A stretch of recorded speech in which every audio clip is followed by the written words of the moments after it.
맨유가 오늘 경기도 패배를 하면서 물론 이제 웨스트햄이 만만한 팀도 아니고요. 그리고 맨유의 오늘 수비 라인이 사실상 거의 망가진 상태로 나오긴 했어요. 에반스와 캄부알라. 이 캄부알라는 유스 선수거든요. 2004년생의 선수인데 이 선수가 오늘 데뷔전을 치렀습니다. 왜 이런 상황이 왔냐? 리산드로 마르티네스 부상, 바란 부상, 맥과이어 부상, 린델로프 부상. 이 센터백 라인이 1순위부터 4순위까지 다 부상이에요. 5번째 수비수인 에반스가 나왔는데 수비수가 또 없으니까 어쩔 수 없이 뭐 캄버알라까지 끌어서 쓰는 이런 형태였어요. 근데 일단 맨유의 문제는 이 수비에 있진 않습니다. 프리미어리그에 이제 성적을 보시면요, 맨유가 최소 실점, 오늘 이제 2골을 더 먹히고 한 경기를 더 했죠. 그래서 이제 약간 내려가 있는데 오늘 경기 2골 먹히기 전에는 최소 실점이 프리미어리그에서 5번째였어요. 5번째로 실점이 적은 팀이었는데 문제는 이겁니다. 득점 18개의 득점을 하고 있는데요. 이게 얼마나 안 좋은 수치냐면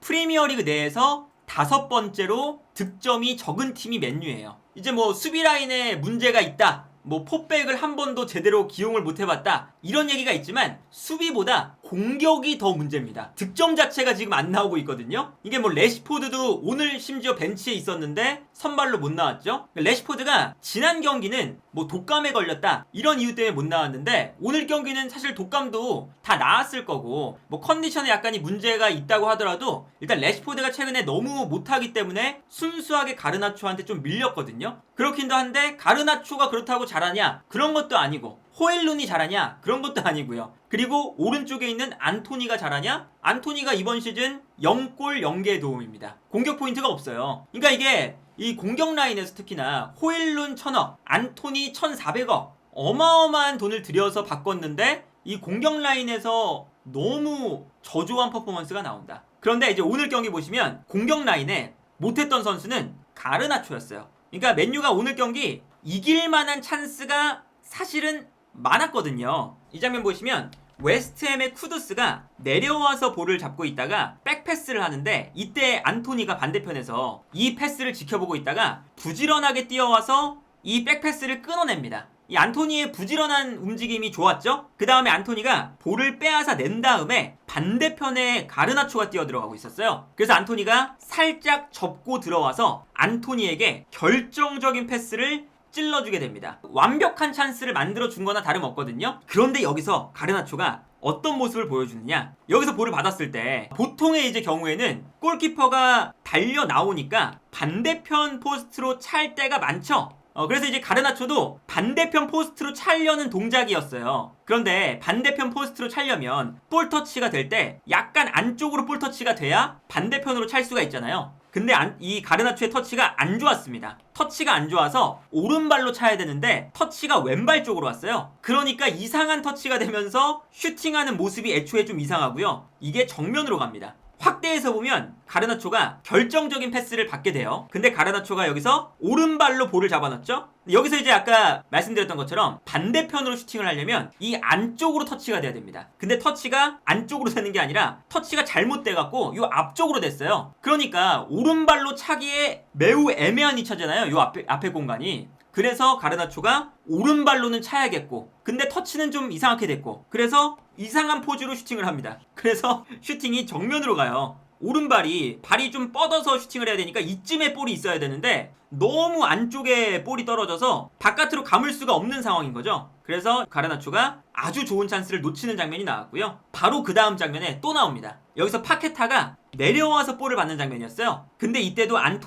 오늘 안토니가 그래도 준수하게는 했거든요. 달려들면서 파케타의 볼을 빼앗아냅니다. 여기까지 좋았어요. 그래서 안토니가 여기서 볼을 빼앗아낸 다음에 볼을 빼앗자마자 가르나초가 뛰기 시작해요. 그래서 가르나초가 뛰어갈 때 안토니가 좋은 패스를 찔러주면서 여기서도 넓은 공간이 열렸어요. 넓은 공간이 열려서 가르나초가 볼을 끌고 올라갑니다. 그런데 또 여기서 가르나초가 어떤 행동을 하냐면 볼을 끌고 들어가다가 웨스트햄의 선수들이 안쪽으로 들어오니까 오른발 각도가 안 나와서 왼쪽으로 칩니다. 그러면 여기서 이제 만약에 뭐 손흥민 선수다 라고 하면 왼발로 뭐 득점이 들어가든 안 들어가든 슈팅을 했겠죠. 근데 여기서 가르나초는 왼발이 본인의 주발이 아니니까 약간 머뭇거려요. 머뭇거리다 보니까 달려오는 웨스트햄의 수비수에게 따라잡힙니다. 그래서 이 다음 장면을 보시면 볼을 빼앗겼던 파케타가 가르나초가 슈팅 같은 모습을 취할 때 슬라이딩 태클을 해서 볼을 빼앗죠. 그리고 심지어 가르나초가 여기서 슈팅에 자신감이 없어서 어떻게 했냐면 안쪽에 있는 선수에게 패스를 해주려고 그랬어요.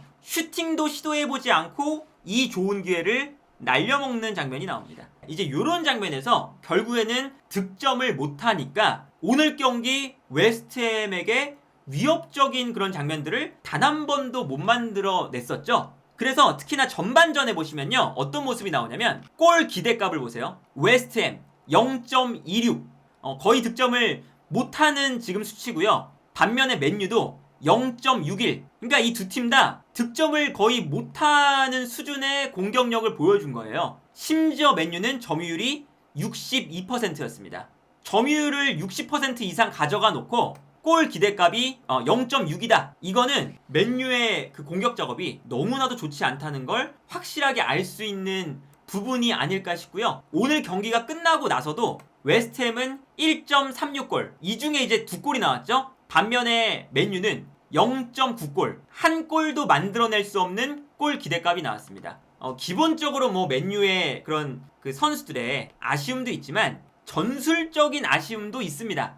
어떤 거냐면 일단 가르나초도 못했지만 오늘 정말 못했던 선수 중에 한 명이 호일룬이에요. 호일룬이 볼터치가 거의 없었거든요. 근데 호일룬도 자신이 못하는 역할을 맡고 있어요. 어떤 거냐? 맨유가 오늘 어떤 형태를 보여주냐면요, 전방에서 웨스트햄이 압박을 하잖아요. 그럼 이때 오나나가 볼을 가지고 있다가 바로바로 패스를 안 합니다. 볼을 가지고 약간 기다려요. 기다렸다가 웨스트햄의 선수들이 올라와서 압박할 때 이 올라오는 타이밍을 기다렸다가 앞쪽으로 볼을 한 번에 보내주거든요. 이거는 웨스트햄의 수비 라인이 올라올 때까지 기다렸다가 워낙에 롱패스가 정확하니까 특히나 호일룬 쪽으로 롱패스를 한 번에 보내줘서 수비 라인의 숫자가 적을 때 호일룬이 버텨주고 거기서 이제 수적인 우위를 만들어라 라는 거예요. 근데 오나나의 이 좋은 롱패스가 아무리 들어간다 한들 호일룬은 애초에 아탈란타에서도 버티는 능력이 그렇게 좋은 선수가 아니었습니다. 아탈란타에서도 최전방에 덩치가 큰 자파타 같은 선수가 있고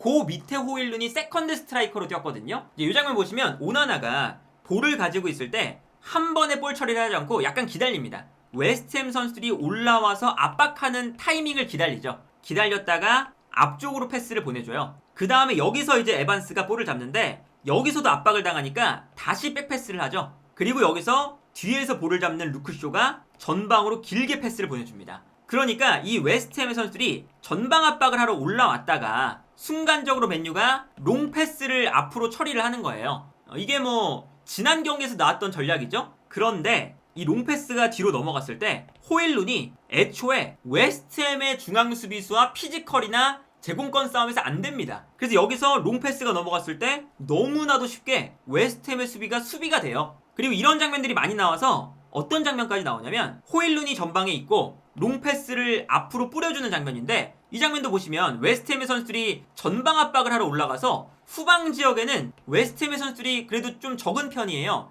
여기서 호일룬이 버텨만 줄 수 있다면 그러면 맨유가 좋은 공격을 할 수가 있겠죠. 근데 여기서 호일룬이 어떻게 되냐면 경합 상황에서 완벽하게 집니다. 그래서 호일룬이 나가 떨어져 있는 걸 볼 수가 있죠. 그러니까 이것도 호일룬이 본인이 잘하지 못하는 역할을 맡고 있다는 얘기도 돼요. 테나흐 감독이 호일룬을 영입해놓고 이렇게 사용을 한다. 이건 분명히 전술적인 문제가 있는 거겠죠. 그리고 두 번째는 뭐가 있냐면 브루노 페르난데스를 너무 내렸습니다. 오늘 실점이 나올 때 결국에는 두 번째 실점이 이 후방 라인에서의 미스로 나왔죠. 마이누가 볼을 잡을 때 마이누가 오늘 경기 좀 괜찮게 해줬는데 여기서 너무 쉬운 상황에서 마이누가 볼을 흘렸습니다. 볼을 흘리자마자 쿠드스에게 볼이 가고요. 쿠드스가 볼을 잡은 다음에 파케타에게 주고 본인은 전방으로 뛰어가죠. 그 다음에 파케타가 쿠두스에게 패스, 이 패스가 들어가면서 쿠두스가 완벽한 역습 찬스를 잡게 되고요. 여기서 쿠두스가 본인의 아주 좋은 결정력을 뽐내면서 득점으로 마무리가 됐어요. 그러니까 이렇게 맨유는 후방 빌드업에 약간 불안함이 있기 때문에 특히나 볼을 전개하면서 올라오다가 미드필더 라인에서 뺏길 때가 많아요. 그래서 테나흐 감독이 선택한 방법이 부페를 내리는 거였습니다.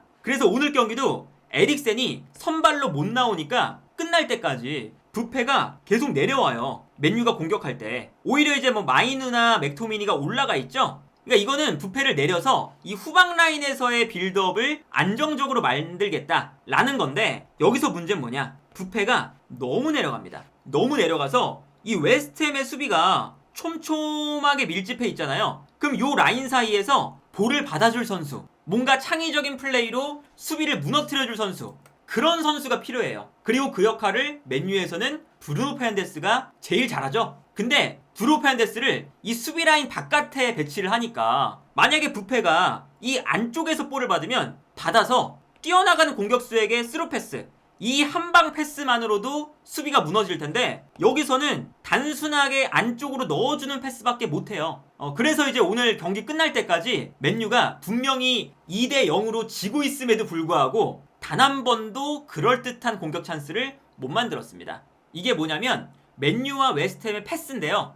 웨스트햄이 312개의 패스를 했고 맨유가 604개의 패스를 해요. 그러니까 절반가량 차이가 나잖아요. 근데 공격 지역에서의 패스, 맨유가 164개, 웨스트햄이 111개입니다. 공격 지역에서의 패스는 그렇게 차이가 안 나죠. 그러니까 이것도 브루노 페르난데스를 너무 낮은 위치에 쓰기 때문에 나오는 문제다. 그리고 오히려 이제 에릭센이 마지막에 들어와서 에릭센이 내려가니까 에릭센이 밑에서 빌드업을 하고 브루노 페르난데스가 올라가서 에릭센의 패스를 받아서 비로소 득점할 수 있는, 공격 찬스를 만들 수 있는 공간에 위치를 했어요. 그래서 에릭센이 들어온 다음에 한 10분? 그 정도 시간 동안은 그래도 브루노 페르난데스가 좋은 찬스를 만들 수 있는 장면들이 한 몇 차례 나왔습니다. 근데 이거는 어쨌든 에릭센이 오늘 85분에 들어갔거든요. 물론 에릭센이 선발로 나올 만한 몸 상태는 아니겠지만 브루노 페르난데스를 이렇게 내려서 쓰는 것이 맨유의 공격에 매우 악영향을 줬다. 그래서